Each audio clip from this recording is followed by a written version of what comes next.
بحیرہ روم میں لیبیا سے اٹالیا جانے والی تارکین وطن کشتی ڈوب گئی۔ بحیرہ روم ایک بار پھر انسانی علمے کا گواہ بن گیا۔ لیبیا کے قریب تارکین وطن کی ایک کشتی ڈوبنے سے بڑے پیمانے پر جانی نقصان کے اطلاعات سامنے آئی ہیں۔ ابتدائی اطلاعات کے مطابق لیبیا کے سمندری حدود میں پیش آنے والے اس حادثے میں 70 سے زائد افراد ہلاک ہو چکے ہیں، جبکہ درجنوں افراد اب بھی لاپتہ ہیں، جن کی تلاش کے لیے کارروائیاں جاری ہیں۔ ذرائع کا کہنا ہے کہ کشتی میں تقریباً 105 افراد سوار تھے، جو بہتر زندگی کی تلاش میں خطرناک سمندری راستہ اختیار کر کے یورپ کی جانب سفر کر رہے تھے۔ سفر کے دوران خراب موسم کی وجہ سے کشتی کو حادثہ پیش آیا اور سمندر میں کشتی ڈوب گئی۔ ریسکیو ٹیموں کے مطابق حادثے کے بعد صرف 32 افراد کو زندہ بچایا جا سکا۔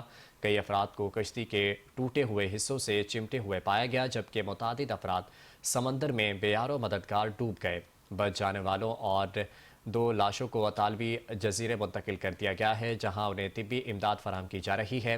حکام کے مطابق زندہ بچ جانے والے افراد شدید ذہنی اور جسمانی صدمے کا شکار ہیں۔